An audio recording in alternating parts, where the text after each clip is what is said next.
Hey everybody, Ian Bremmer here. Quick take to kick off your week, and I want to talk about something that we've really spent almost no time talking about, and neither has the media, but it deserves our attention, and that is the crisis in Haiti.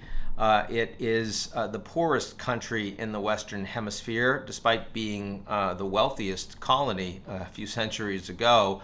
Over 50% of the population under the poverty line, and today it is a failed state with no government, no legitimized governance. Instead, the capital city is controlled by criminal gangs, and some of the surrounding countryside as well has only deteriorated since 2021 when the president, Jovenel Moïse, was assassinated, still with all sorts of questions as to exactly who was behind that and how.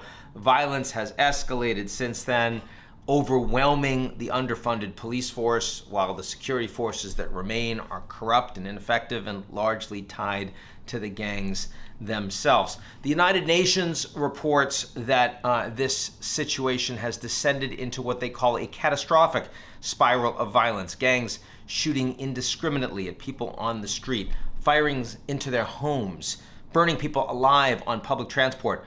Because the Haiti government can't respond, civilians are forming vigilante groups to fight the gangs. There's been lynching of suspected members and the rest. I don't know if you all saw Escape from New York. It's sort of like that, but not as cinematic.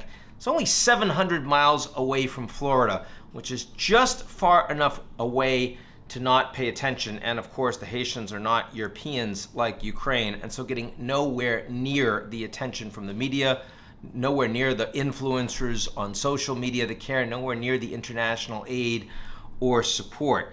The situation is desperate, and there is no path to fixing it. There have been talks to try to resolve Haiti's political crisis, but last week they hit a deadlock, and absent that, there's no willingness to deploy international forces that would help to combat criminal gangs who continue to terrorize the country.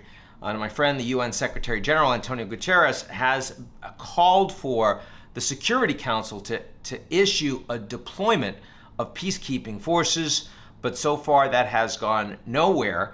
The Americans are asking the Canadians to do more. The Canadians are saying, well, unless there's support on the ground from a government, we're not going to provide forces. They'll provide some funding for the police. But of course, if there's no government on the ground, that there's no legitimacy. This clearly is a case where the G7 as a whole, plus concerned members of the Global South, need to come together and actually have a peacekeeping force, need to be providing a level of rule of law and accountability, and also need to shine a light on this issue. And frankly, the only way that's going to happen is much more pressure. I know a friend of mine, Richard Engel from NBC, is planning on going over there and starting some coverage soon. I think that will be helpful. The major mainstream media on the left, on the right, in the US and internationally, needs to be sending more correspondents. I know it's hardship duty and I know it's dangerous, but thank God for them.